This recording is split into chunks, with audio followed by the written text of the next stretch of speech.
Muy buenas noches, soy Omar Mariluz y esto es Todo se sabe. A ver, ¿cómo arrancamos este miércoles? Varios temas. Estamos con el expresidente del Consejo de Ministros, Pedro Kateriano. ¿Cómo está, doctor Kateriano? Buenas noches. Muy buenas noches. A ver, quería analizar un poco la situación y esta guerra que vemos entre instituciones, ya diferentes instituciones. No solo podemos hablar del Congreso de la República contra el presidente de la República, Ministerio Público contra el Ejecutivo, ahora se han sumado Poder Judicial contra el Ministerio Público. ¿Cuánto afecta esto a lo que ya entendemos como una crisis política actual? Esta crispación, sin duda alguna, agrava la crisis del país en términos generales, no solamente en el aspecto político, también el económico. Es decir, ocurren tantos escándalos que, por ejemplo, este rescate que ha hecho el gobierno a Petroperú pasa casi inadvertido. Entonces, los sucesivos y bochornosos incidentes hacen como olvidar, borrar lo que ha pasado, ¿no? El caso más ilustrativo es el del Ministerio de Salud. No es que Ceballos haya sido una superestrella, tampoco, ¿no? Pero claro, si lo comparamos con sus sucesores, parece una superestrella. ¿Cómo en un contexto como este, de manera irresponsable, el presidente Castillo le entregó por un pacto político ese ministerio a Cerrón? Y bueno, Cerrón trata de atarantar a algunos, pero sigue siendo un soporte político absolutamente incondicional de Castillo. Es una dupla que depende uno del otro. Así como decían que Fujimori era el bueno y Montesinos el malo, o ponemos tiempo atrás Odría y Esparza Sañartu, acá esta dupla es indisoluble. Para su permanencia en el poder, Castillo depende de Cerrón. Y Cerrón, para mantener su cuota de poder político, también depende de Castillo. Entonces, es decir, lo que vamos a ver definitivamente no es un cambio, un viraje, una voluntad de cambio del presidente de la República, porque él necesita del cuoteo, del famoso cuoteo dentro del gabinete para poder sobrevivir y no terminar tras las rejas.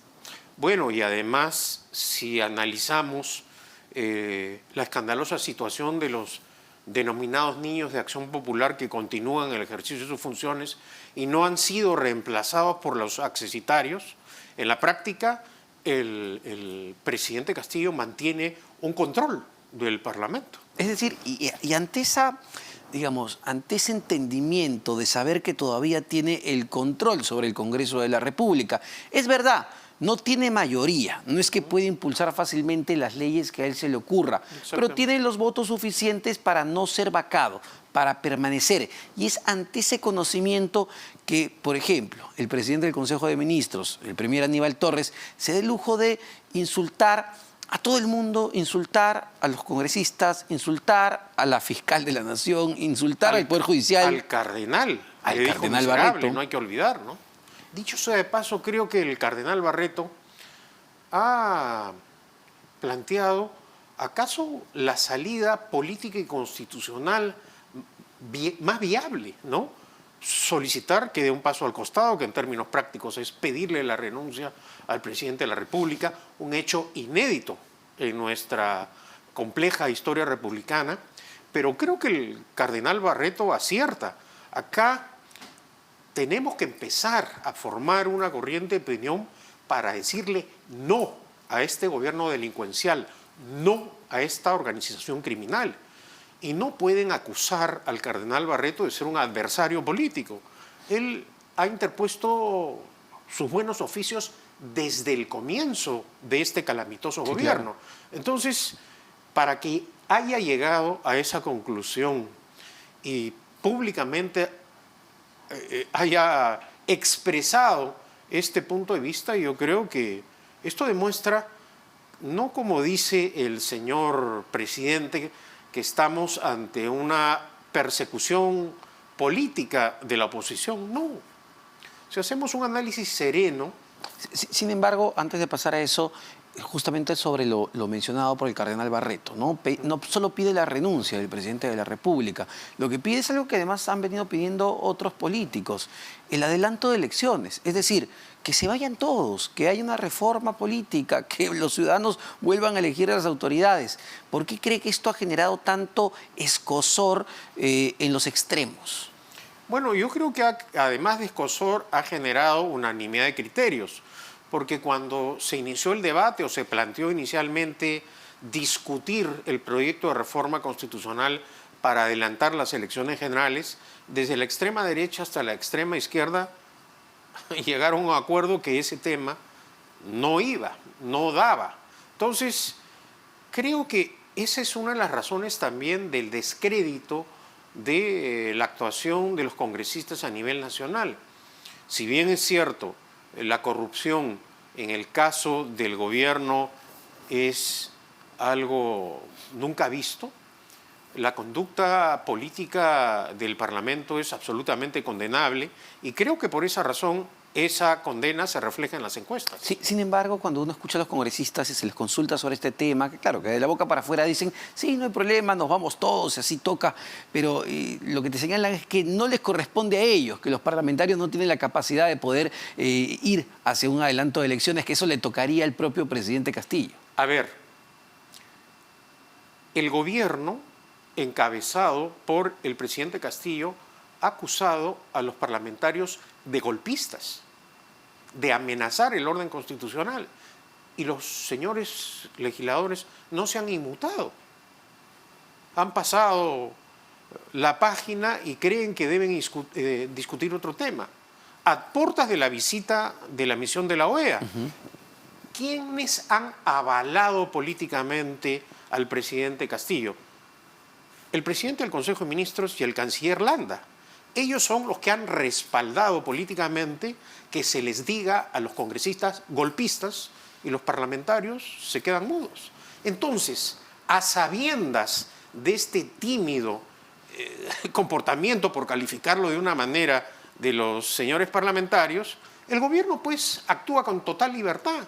Se da el lujo de decir que la oposición en el país es golpista y el Parlamento ni siquiera cita al presidente del Consejo de Ministros para que dé explicaciones. ¿Y a qué se debe, cree usted, este miedo que efectivamente hemos visto con el canciller Landa, pero que sobre todo hemos visto con el primer Aníbal Torres, que usted lo recordará, fue al Parlamento a pecharlos directamente y les dijo, bueno, si quieren censúrenme, pues no hay ningún problema.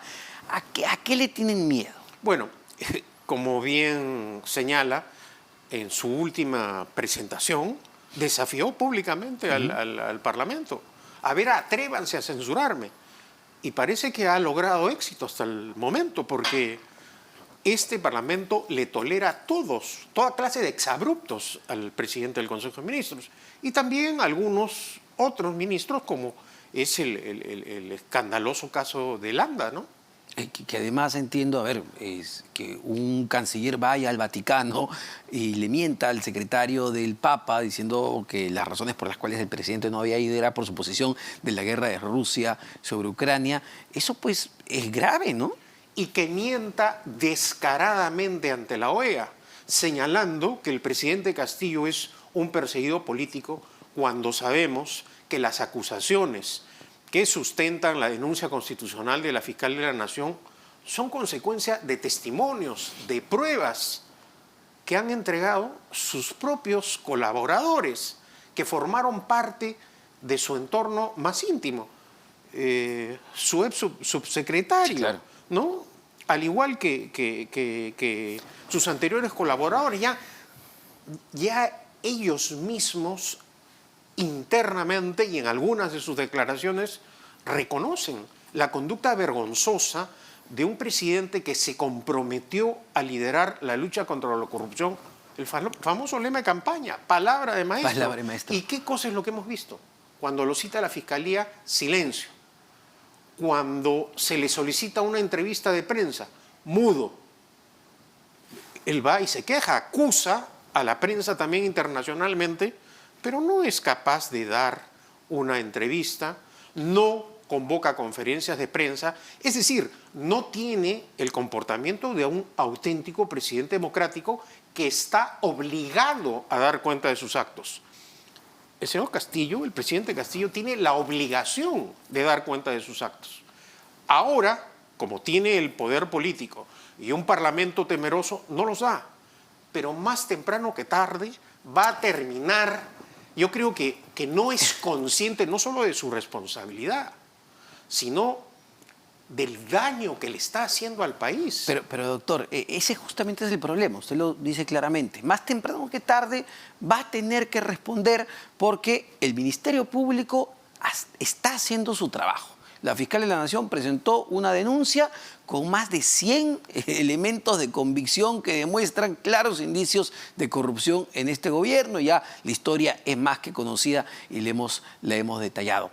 Entendemos que la pelota está en la cancha de ese Congreso. Entonces, bajo su análisis, la expectativa pues, es desoladora, es pesimista. Es un Congreso que no está dispuesta a patear esa pelota. Yo tampoco quiero generalizar porque hay congresistas también que defienden el orden constitucional y democrático.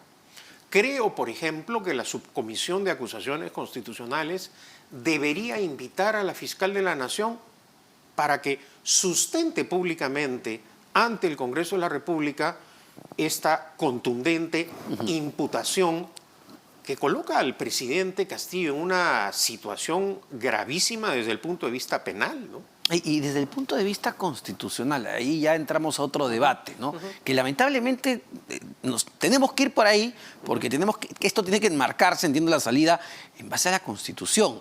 Pero, a ver, ¿cómo hacemos con lo del 117? Que parece ser, cuando uno lee la Constitución, bastante claro el 117. Solo se puede acusar al presidente de la República por 4 causales, ninguna de ellas por las que la fiscal de la Nación acusa al presidente de la República.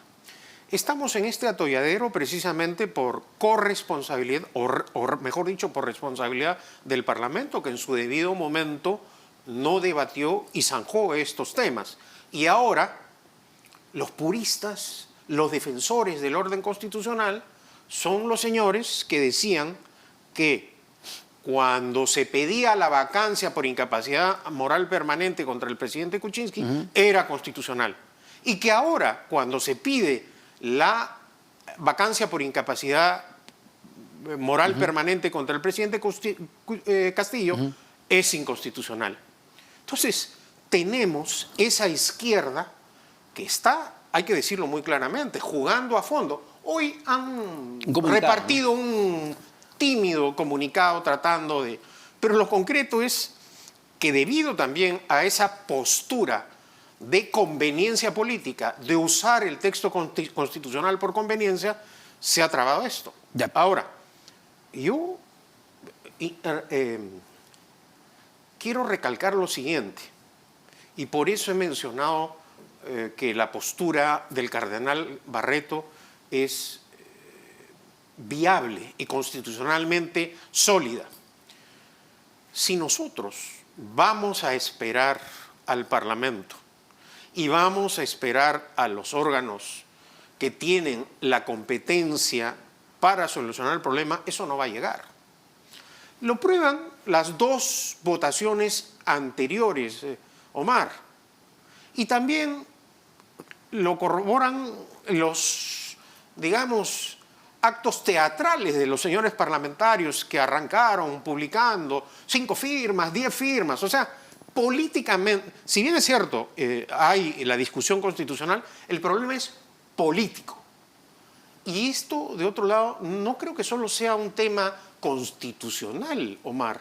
Este es un problema constitucional y penal. Cuando se redactó el texto constitucional, ¿cuál era el objetivo de este artículo? Proteger al presidente para evitar la inestabilidad política. Ese fue el espíritu y la letra del texto constitucional. Uno puede revisar el debate constituyente, pero no puede ser que tengamos a un presidente, ya no solo él, sino el conjunto de personas que lo rodean, que actúen delictivamente y de manera impune. O sea, eso en ninguna democracia del mundo ocurre. Claro, y creo que por esa razón es válida la opinión de algunos penalistas que sostienen que nadie puede estar pues por encima de la ley y actuando con absoluta impunidad frente a acusaciones, o mejor dicho, frente a una denuncia de la magnitud como la que ha formulado la fiscal de la Nación. Justamente, ¿no? A ver, lo que pide, lo que recomienda el cardenal Barreto, evidentemente, que como usted dice, es un hecho sin precedentes, lo comentó a inicios de semana justamente en ampliación de noticias, aquí en RPP Noticias, que el presidente renuncie, y no solo que renuncie el presidente, que se vayan todos, pero la realidad y lo que hemos visto en los últimos meses, doctor Cateriano, nos dice que eso no parece muy realista, muy viable, y yo le quería preguntar, ya una salida realista, ¿es lo que pide la fiscal de la Nación? Es decir, ¿es realista pedirle al Congreso de la República que interprete el artículo 117 mirando un convenio internacional, un tratado sobre corrupción de la ONU? Yo no creo que la fiscal de la Nación esté actuando políticamente como señalan sus detractores. Ella está cumpliendo un mandato constitucional y legal. Pero este problema requiere también de decisiones políticas que el Parlamento no está adoptando. Por esa razón estamos en este atolladero. Y ojo, ayuda también el hecho de la pasividad ciudadana. No hay una reacción ciudadana. Y creo que esa actitud de nuestros compatriotas le da un oxígeno político al presidente Castillo. Entonces, ¿no estamos cree... entrampados en este ajedrez político en donde hay una discusión, pero no se mueven las fichas. Exacto, pero ¿no cree que esa pasividad ciudadana también tiene que ver con muchísimos errores justamente de esa oposición? Es decir, cuando conversamos con muchos congresistas que dicen que se vaya Castillo, esto no da más, muy bien, pero bueno, ustedes también váyanse. La gente no los quiere, no los aprueba. Dicen, no, un momentito, nosotros, ¿por qué tenemos que irnos? Y claro, la sensación o la percepción que hay es, bueno, ustedes quieren sacar a Castillo y también quieren sacar a Dina Boluarte. Para ustedes sí quedarse en el poder, entonces que nadie se vaya. No, y además creo que esa postura es manifiestamente inconstitucional. No resiste el menor análisis, ¿no? Es decir, convocar a unas elecciones para que el candidato a la presidencia no presente listas parlamentarias, eso no ocurre en ninguna democracia occidental, ¿no? Y a ver, nuevamente, ¿por qué nunca fue o por qué no parece ser una opción lo de Dina Boluarte? Es decir, bueno, estamos ante un presidente pues con gravísimos actos de corrupción y nadie dice, bueno, que lo vacamos y que asuma Dina Boluarte, pero sobre Dina ya hay un hacha sobre el cuello, que es esta acusación, esta denuncia que hizo la Contraloría por firmar documentos cuando era la presidenta de un club departamental. Pero al margen de eso, a diferencia del presidente de la República, que no tiene responsabilidad política de acuerdo a la Constitución, como ministra, la señora Boluarte ha avalado políticamente todas las tropelías, ilicitudes y actos desde el inicio de este gobierno. ¿Usted cree que Dina Boluarte tampoco sería una opción, digamos? No. Y para que haya una opción de adelanto de elecciones generales, eso implica también la salida de Dina Boluarte, ¿no? A ver, pero entonces la única opción que nos queda es que el Congreso de la República tome justamente el liderazgo. Y quizá eso, y ese es el tema, que no le gusta a mucha gente en la calle. Bueno, y por esa razón están discutiendo que la suspensión, es decir, siguen debatiendo, pero en concreto no hay acción. Así es. A ver, y otro tema que va como parte de este contexto en toda esta historia, ¿no? Una escena secundaria, esta pelea que se ha suscitado entre el Ministerio Público y el Poder Judicial y directamente entre el fiscal superior Rafael Vela y el juez supremo César San Martín sobre una casación, para poner en contexto, que va a ser, entiendo, sumamente importante en unos días, porque va a definir el futuro de muchos casos de Lavallato, expresidente Ollanta, Nadine Heredia, Keiko Fujimori, sobre el tema si haber recibido financiamiento de campaña constituye un no lavado de activos. ¿Le hace bien en principio esta pelea? ¿Cuál es, digamos, su visión incluso técnica legal al respecto? A ver, este es un asunto que se ha estado debatiendo hace años y se dijo que la Corte Suprema iba a tener la última palabra.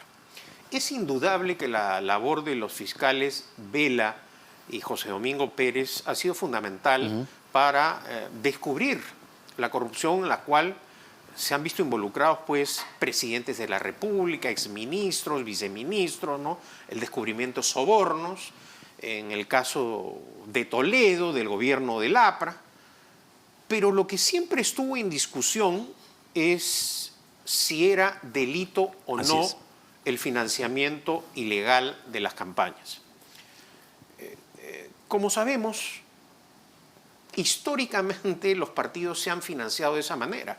Por esa razón no aprobaban la ley que tipificaba como delito el financiamiento ilegal de las campañas, porque esa era la metodología. En el derecho penal existe lo que se llama el principio de la legalidad. No hay delito, no hay pena sin ley previa escrita. Entonces, la tipificación como delito del financiamiento ilegal de campañas se da posteriormente a la campaña. Nos guste o no, eso es lo que sustenta el derecho penal. Y aparentemente lo que hay acá es una discrepancia de carácter político. Fue precisamente Fuerza Popular la que forzó la figura del financiamiento ilegal de las campañas como lavado de activos. Fuerza Popular y el APRA quisieron acusar, y de hecho lo hicieron posteriormente, de financiamiento ilegal de la campaña solo a Ollanta Humala.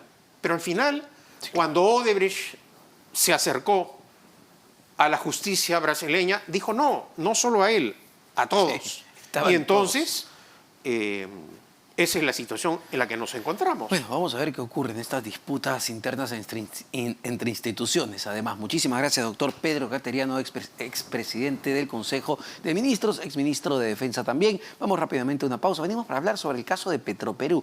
¿Cómo es esto de rescate? 4.000 millones de soles que van directamente de los impuestos de todos los peruanos a salvar a la petrolera estatal, además de las posibilidades de seguir endeudándose por otros miles de millones de soles. Venimos con eso.